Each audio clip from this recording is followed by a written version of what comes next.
भगवान कृष्ण के पास जो सुदर्शन चक्र था वो उन्हें किसने दिया था? भगवान श्री कृष्ण के पास जो सुदर्शन चक्र था वो उन्हें दिया था। किसने? कहां से मिला था? शिव जी ने। राजा रामचंद्र भगवान की। आप पर नीचे जाओ, इनको करो नीचे, पर इनको मर्यादा है मेरी। चलो भाई। धर्म इंस्टा पे वायरल होने के लिए आजकल लोग इसका बहुत ज्यादा यूज कर रहे हैं। लोगों की आस्था के साथ खिलवाड़ करना, धर्म का मजाक उड़ाना, ये सब जैसे आम बात हो गई है। और नेम फेम पाने के लिए तो इसका इतना ज्यादा यूज किया जा रहा है कि इसके आड़ में वो अपना बिजनेस भी स्टार्टअप कर दिए हैं। जो बच्चा पढ़ाई करनी चाहिए, जिस बच्चे को स्कूल जाना चाहिए, उस बच्चे को धर्म के बीच में उतार दिए हैं। उसको घंटा भर का नॉलेज नहीं है। भगवान कृष्ण का जो नाम कृष्ण है वो उसका अर्थ क्या है? कृष्ण का मतलब क्या होता है?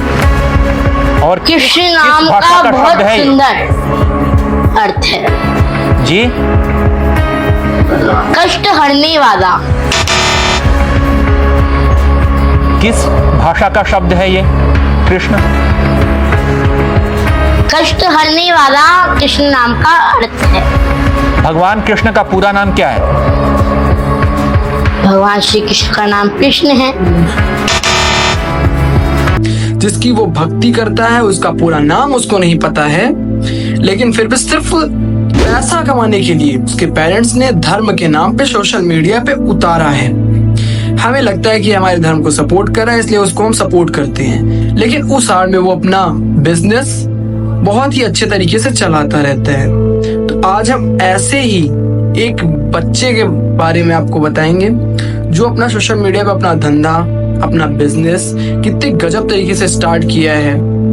हमें लगता है कि ये बहुत अच्छा है, हमारे धर्म को प्रमोट करता है, लेकिन उसको कुछ भी नॉलेज नहीं है और हमें ये बहुत गौर से देखना चाहिए कि हम किसको सपोर्ट कर रहे हैं। तो आइए आपको दिखाते हैं। आध्यात्मिक आपका पैर है और भौतिक हाथ, दोनों ही जरूरी हुए ना। ये हाथ भौतिक है और ये पैर जो है ये आध्यात्मिक है। आध्यात्मिक ज्ञान आपका पैर, ये हाथ जो है ये भौतिक है पैर। गाइस, इस बच्चे का नाम है अभिनव अरोड़ा, जो स्कूल जाने की उम्र में भक्ति कर रहा है। भक्ति करना गलत बात नहीं है, लेकिन भक्ति की आड़ में अपना बिजनेस चलाना गलत बात है। इन्होंने आस्था को एकदम बिजनेस बना के रख दिया है। हमारे इंडिया में ऐसे बहुत सारे संत स्वामी हैं जो सिर्फ धर्म का प्रचार करते हैं, लेकिन ये धर्म के साथ साथ अपने बिजनेस का भी प्रचार कर रहे हैं। गुड इवनिंग मम्मा, आप कैसे हो?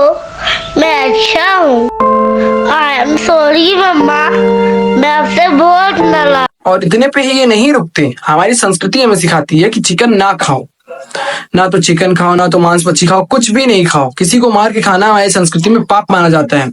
लेकिन इनका क्या है? तो वो भी तो किसी का परिवार है, आप उसको मार करके कैसे खा सकते हैं? वो झाड़ू लगाती है, पोछा लगाती है, खाना बनाती है गरम गरम। खुद नॉनवेज नहीं खाती, लेकिन मेरे लिए चिकन बना। गाइस, मैं इस बच्चे को कुछ नहीं कर रहा हूँ। बच्चा है, नादान है, इसको नॉलेज नहीं होगा, लेकिन इसके पेरेंट्स वो तो बड़े हैं, वो तो समझदार हैं, लेकिन नहीं, उनको तो बस पैसा छापना है।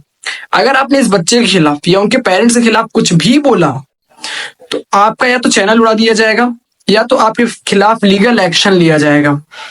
हमारे एक यूट्यूबर है ओनली देसी करके, उन्होंने इसके पेरेंट्स की पोल खोली। तरुण अरोड़ा ने पैसे लिए, लेकिन रिटर्न में उन्होंने वो जो कार्ट आती है ना, आइसक्रीम कार्ट, वो नहीं दी। इस केस के वर्डिक्ट में तरुण अरोड़ा को दोषी करार दिया गया है। तो उनके खिलाफ इन्होंने केस दर्ज किया है, आपको दिखाते हैं। सबमिट कर दी है। कंप्लेंट में मांग की है कि 7 यूट्यूबर्स पर एफआईआर दर्ज की जाए। ओनली देसी चैनल के अंकित पटेल, साथ ही यूट्यूबर्स श्वेताब गांगवार। सिर्फ इसलिए उन पे केस किया गया है क्योंकि उन्होंने सच बोला। और मैं आपको बता दूं, पहले पब्लिक क्या करती थी, इसको ट्रोल करती थी कि स्कूल नहीं जाते, पढ़ाई नहीं करते, क्या नहीं करते। तो इन्होंने उसके 2-4 पॉडकास्ट करा दिए। विद्यालय में पूरा दिन मेरा अच्छा जाता है, विद्यालय में मेरा पूरा दिन उत्तम जाता है, विद्यालय में हर दिन अच्छे से अच्छा जाता है, विद्यालय में मेरा पूरा दिन उत्तम जाता है। ये पॉडकास्ट में सबका सेम ही क्वेश्चन रहता है कि अब आप पढ़ते कहाँ हो, अब स्कूल जाते हो कि नहीं जाते हो, आपकी दिनचर्या क्या है। इस बच्चे के पीछे पूरे मास्टरमाइंड इसके पापा हैं। जब ये और इसके पापा महाराज स्वामी रामभद्राचार्य जी से मिलने गए तो उन्होंने आंखें ना होते हुए भी इनको एक झटके में ही पहचान लिया कि सिर्फ ये पैसे के ही भूखे हैं। उन्होंने स्टेज से इनको बाहर निकाला और क्या कहा आपको दिखाता हूँ। अरोड़ा वाला वो कहता है कि कृष्ण उसके साथ पढ़ता, उसकी सीता से मुझको बोलने का मायना नहीं, भगवान के उसके साथ पढ़ेंगे। मैंने तो वृंदावन में उसको बहुत डांटा था, इतना मूर्ख लड़का है वो। मैं आपको बता दूं, स्वामी रामभद्राचार्य वो जगत गुरु हैं जिनकी आंखें ना होने के बाद भी उन्होंने बचपन में ही रामायण, भगवत गीता पूरा कंठस्थ कर लिया था। 5 वर्ष की आयु में 15 दिनों के अंदर ही सुन सुनकर 700 छंदों की संपूर्ण भगवत गीता को याद कर लिया।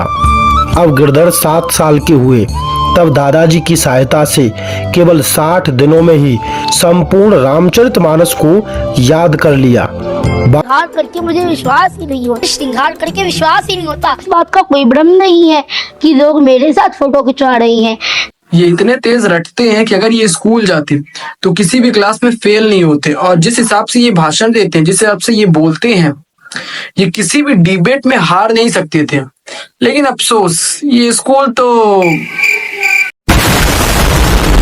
इस बच्चे के पीछे 2 बहुत बड़े मास्टरमाइंड खड़े हैं जो है इसके मम्मी पापा। जैसे घड़ा होता है ना, गीली मिट्टी है, उसको हमारे पे डिपेंड होता है कि उसको हम घड़ा बनाएंगे या कटोरा बनाएंगे या कुछ और बनाएंगे, वैसे ये है। इसके पेरेंट्स शायद इसको अच्छा व्यक्ति बना सकते हैं या फिर बिजनेस पर्पस के लिए यूज कर सकते हैं, तो वो अपने हिसाब से इसको बिजनेस पर्पस के लिए यूज कर रहे हैं। आई एम सॉरी मम्मा, मैं आपसे बहुत नाराज। हम जिस संस्कृति में हैं और जो कम उम्र में फर्स्ट सेकंड क्लास से जो सिलेबस बच्चों का शुरू हो जाता है, उसमें आपको लगता है कि इसको पसंद ही कौन करता होगा, इसको तो सब हेट कर रहे हैं, तो मैं आपको बता दूं इसके 9.5 लाख लोग फॉलोअर्स हैं। क्यों? सिर्फ इसलिए कि हमारे धर्म को ट्रोल कर रहे हैं। इसको कुछ भी नॉलेज नहीं है गाइस। देखो, मैं आपसे अनुरोध यही करता हूं कि आप जिसको भी सपोर्ट करो उसके बारे में अच्छे से जान लो कि वो हमारे धर्म का यूज करके नेम फेम पाना चाह रहा है, बिजनेस करना चाह रहा है, या फिर आध्यात्मिक लोग हैं, आध्यात्मिक ज्ञान देना चाह रहे हैं। आज के समय में आपको फ्रॉड बहुत लोग मिलेंगे, फ्रॉड लोग, लेकिन आपको सच बताने वाले, सच्चाई दिखाने वाले बहुत ही रेयर केस में मिलेंगे। तो ऐसे सदगुरु के साथ रहिए, ऐसे सदगुरु को सपोर्ट करिए जो सत्य बोले, जो धर्म का प्रचार करे, अपने बिजनेस का नहीं। Thank you.